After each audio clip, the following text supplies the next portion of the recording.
সহজে জাকাত কিভাবে হিসাব করব? অর্ধেক তো হিসাব করেই ফেললাম, কি বলেন? এই যে লিস্ট করে করে স্বর্ণ, ক্যাশ, ডিপোজিট, সঞ্চয়পত্র, আমার শেয়ার বাজার, আমার ইনভেস্টমেন্ট, আমার ডিপোজিট, আমার এটা এটা এটা করতে করতে করতে করতে বিশাল, ধরেন একটা উদাহরণস্বরূপ বলি যে ধরেন 20 লাখ দাঁড়ালো আমার, 20 লাখ টাকা, স্বর্ণের দাম সহ ইত্যাদি সহ সবসময়। এবার হিসাবটা কিভাবে করব? হিসাবটা খুব সহজ। আমার জাকাতে বলে আসলে আমি সব হিসাব দিয়ে পাইলাম কয় লাখ টাকা? 20 লাখ। এবার আমার যদি ঋণ থাকে, আমি ঋণটা এখান থেকে বাদ দেব। আমরা শুরুতে বলছিলাম এক ধরনের ঋণ আছে একবারে দিয়ে দিতে হবে, এরকম একবারে ঋণ দেওয়ার যদি আমার কিছু থাকে ওইটা আমি বাদ দেবো। ধরেন আমার একবারে ঋণ দেওয়ার আছে 5 লাখ টাকা, যেটা আমাকে একবারই পরিশোধ করতে হবে অল্প কিছুদিনের মধ্যে, তাহলে এটা আমি বাদ দিতে পারবো। তো 5 লাখ টাকা যদি 20 লাখ টাকা থেকে বাদ দিয়ে কত থাকে? 15 লাখ। এরপর আমি বলেছিলাম যে কিস্তিতে যে ঋণগুলো থাকে সেক্ষেত্রেও আমি বাদ দিতে পারবো ম্যাক্সিমাম 1 বছর, 12 মান্থস। ধরেন যে বড় একটা কিছু আমি কিনেছি, সেখানে 12 মাসের আমার যে ঋণ, সেই ঋণ আসতেছে ধরেন যে কিস্তিতে, ধরেন আরো 5 লাখ, তাহলে কত বাদ গেল? 5 এ 5 10 লাখ, থাকলো কত? এই 10 লাখ হচ্ছে আপনার নাও জাকাতেবল অ্যাসেট। এই 10 লক্ষের উপর আপনি 2.5% জাকাত দিবেন। আর হিসাবটা যদি আপনি সূর্য বছর অনুযায়ী করেন তাহলে 2.58% দিবেন। সহজ হয়ে গেছে না মোটামুটি? হ্যাঁ, মোটামুটি সহজ হয়েছে না? এরপর এক একজনের এক এক ধরনের বিজনেস, এক এক ধরনের কোশ্চেন থাকবে। এটা পার্সোনালি কোনো মুফতির কাছে বা যে কোনো স্কলারের কাছে আপনার পার্সোনাল আলাদা করে হিসাব করা লাগলে এটা করে নেবেন। কিন্তু ওভারঅল জাকাতের কিভাবে ক্যালকুলেট করতে হয় এবং প্রসেসটা কি, রাইট প্রসেস, এটার একটা ধারণা তো আপনারা পেয়েছেন নাকি? বুঝতে পারছেন না সবাই? আচ্ছা, এরপরে বলেছিলাম ফসলের জাকাত, মানে কৃষি সম্পদের জাকাত। কিছু চাষ করলেই জাকাত দিতে হয় না, এটার একটা নিসাব আছে। সেটা হচ্ছে কমপক্ষে 18 মণ। কমপক্ষে কয় মণ? 18 মণ। কমপক্ষে 18 মণ হইলে ফসলের জাকাত দিতে। আল্লাহ বলেন, ইয়া আইয়ুহাল্লাযীনা আমানু আনফিকু মিন তাইয়্যিবাতি মা কাসাবতুম ওয়া মিম্মা আখরাজনা লাকুম মিনাল আরদ। জমিন থেকে যেটা উৎপন্ন করে দেই এটাও আল্লাহর রাস্তায় দান করো। ওয়া আতু হাক্কাহু ইয়াওমা হাসাদি, যেদিন ফসল হারভেস্টিং করে ঘরে তুলবেন ওই দিনই জাকাত দিতে হবে। মজার ব্যাপার হচ্ছে ফসলের ক্ষেত্রে বা কৃষিজ পণ্যের ক্ষেত্রে কিন্তু 1 বছর অপেক্ষা করা লাগে না। এর আগে টাকা পয়সা, স্বর্ণালংকার এগুলো 1 বছর আছে কিনা দেখতে হয়। কিন্তু যারা কৃষি কাজ করে ফসলের ক্ষেত্রে 1 বছর তো 1 বছর নাই, ফসল যেদিন কাটবেন ওই দিনই ফসলের জাকাত। তো ফসলের জাকাতের জন্য 1 বছর ওয়েট করা লাগে না। তো আপনি নিজে ধরেন ধান খাওয়ার জন্য আপনি ফসল করছেন 10 মণ, ওটার জাকাত দেওয়া লাগবে? বুঝে থাকলে উত্তর দেন। 10 মণ ধান আমি করেছি, কেন লাগবে না? 18 মণ হয় নাই। দেখেন শরীয়ত কত সুন্দর, কিছু আপনি করলেই জাকাত দিতে বলে নাই।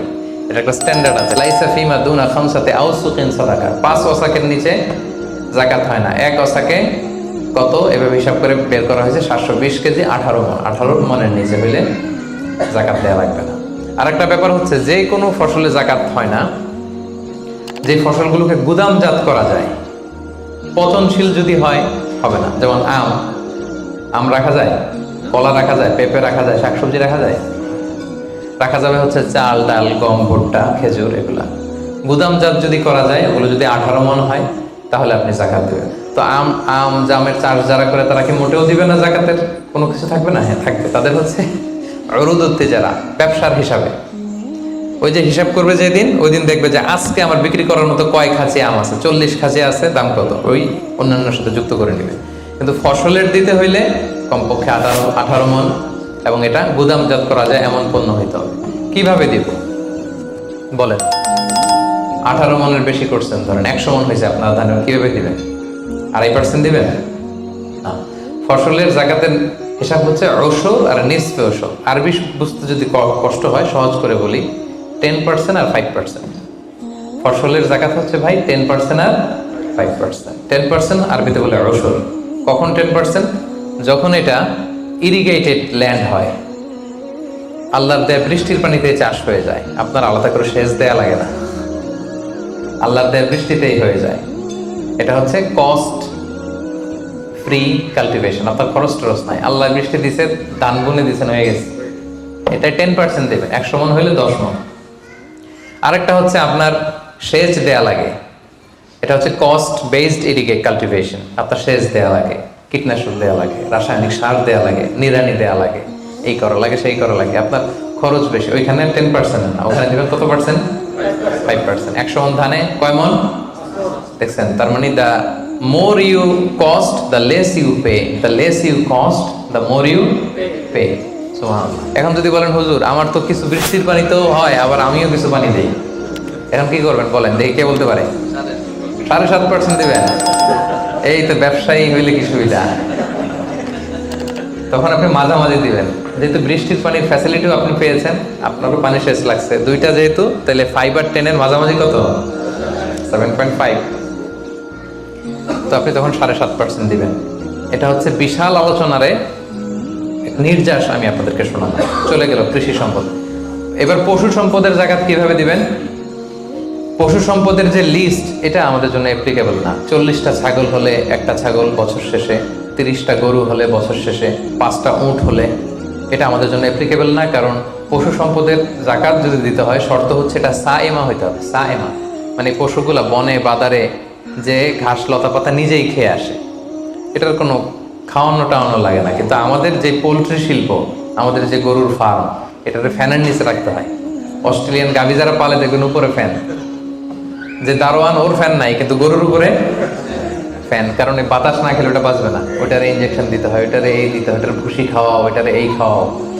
তো এই পোলট্রি শিল্প, হ্যাচারি শিল্প, দুধের বিজনেস যারা করে, তাদের আসলে রাসূল সাল্লাল্লাহু আলাইহি ওয়াসাল্লাম যে পশু সম্পদের জাকাতের যে লিস্ট বলেছেন, ওইটার আওতাভুক্ত হবে না। তো তারা কি কোনো জাকাত দিবে না? দিবে। ওই যে উরুদুত্তি যারা ব্যবসায়ের পণ্য হিসেবে, আমি দুধ বিক্রি করি, সো আজকে যখন আমি হিসাব করব, আমি দেখবো যে আমার কত লিটার রেডি টু সেল, জানলাম যে 300 কেজি আজকে আমার দুধ আসলে বিক্রি হবে, এটার দাম কত, এটা আমি যোগ দিয়ে দিব। জাকাতে বলে অ্যাসেট যত আছে এগুলোর সাথে যোগ দিয়ে হিসাব করবো। বুঝতে পারছেন? সহজ হয়ে গেল না?